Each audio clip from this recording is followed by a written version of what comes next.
Okay, since I said we were going to save the flywheels from, this is the Spectrum motor. It is only slightly better than the Plus motor. For the most part, they're the same, but when I did test this, it had just a little bit more, strength to it. It was not much, but nothing at all close to this. Not even a little bit. And since we're going to make a match, we're going to put this in. But we're going to save these flywheels. Now, you see me lots of times. I don't use flywheels because if you use digital momentum, then you don't need flywheels. They might add more weight or something, but otherwise they just kind of mess with the digital momentum. Now, how do you get flywheels off a motor without wrecking it? Well, some people say that you need a flywheel puller, and there is such a tool. I do not use that, and I do not pull these, and I don't stick a crowbar under here and pry them off. To bust them loose, sometimes I'll take two big pliers if I have to just bust them. I think these will be okay. So, how you do it? So I got a bench vise here. I'm going to put it down here in the bench vise, and I am going to firmly grip it. Yes, it's going to leave some marks. Yep, sure is. It is definitely going to leave some marks when I've got it in there nice and firm. Now, what you really need to get these off is an ear nail and a donkey kicking. That's what you need. You put this guy in there like that, and then you give your ear nail a donkey kicking. Just a little bit. Not too hard. Now I'm just going to drop my workshop vest on the floor here, so when this thing falls out, it doesn't hit the hard concrete. Oh, magic. That's totally like magic. And there it is. Now I got it off. Okay, we'll take the other one off, then I'll show you how to put them on. So, like I said, I'm going to polish these again, and I'm going to kind of true them up again. Wish I could use my lathe right here, but it is not. This little lathe has done a lot of work, considering it has got to be the cheapest thing. It's one of these all-in-one tools. I'm not saying you should get one, because what this is a piece of quad track. There's a motor with a belt drive and a very cheap chuck. And the only thing I did, this is called a learning tool, and I learned a lot, and I've learned enough to know now that I love this little tiny size. It's perfect for stuff I do. I'm going to make another one of these. I'm going to make myself one. I'll put a little better motor, I'll get a new chuck, and I'll use some quad track. But, okay, let's go back to the flywheels. With the motor that I'm going to install them on, I can put it I can put it in this vise and then put power with it, and I can polish these flywheels so that they're like true again. So that'll work just fine. All right, now let's take our ear nail and our donkey kicker and the taps. Do not hit it too hard. I'm not trying to wreck it. Uh-oh, flywheel movement. There.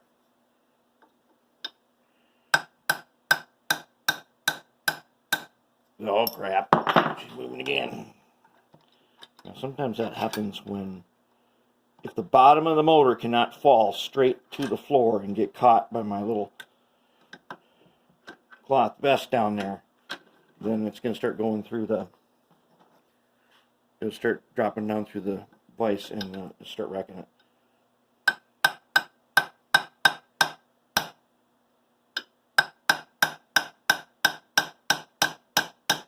Oh, there she goes. Oh my goodness. And there we go. And now I have saved this motor. No, you never know, it could be something else. Alright. Flywheels out.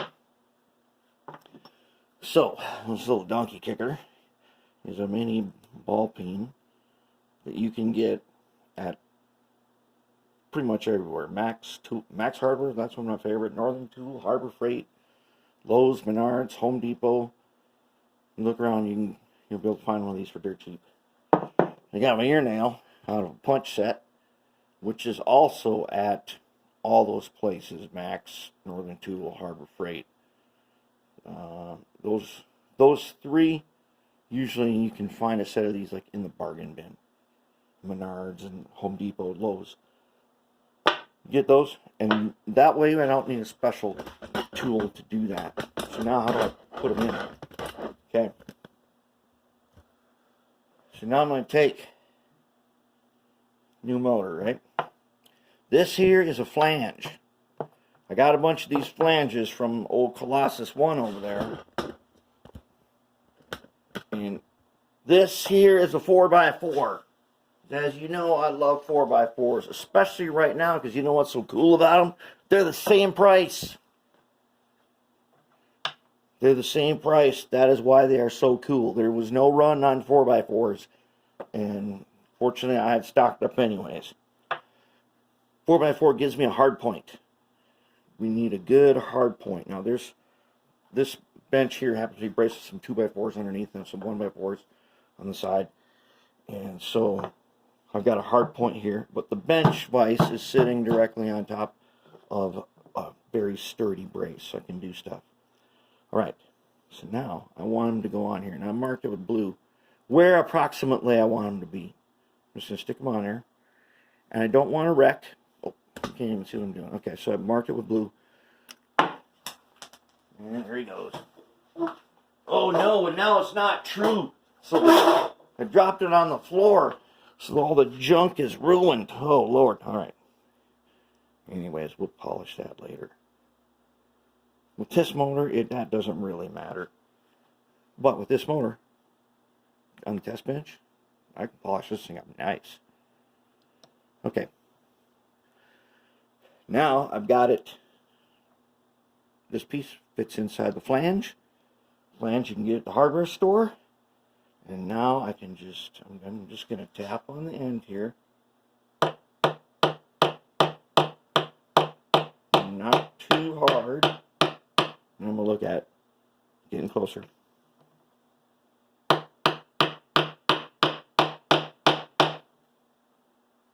I think that is, for over here on the bench, that's as close as I want it. It's getting down to the mark.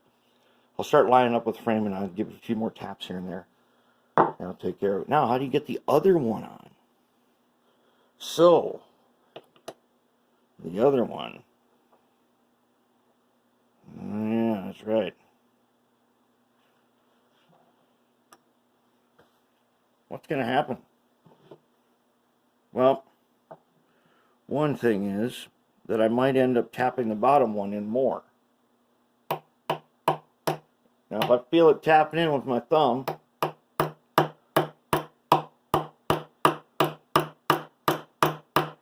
which I ain't feeling at the moment. Ooh, we're almost there. See, I've got it resting on my thumb. If it starts tapping at the bottom, I'll feel it.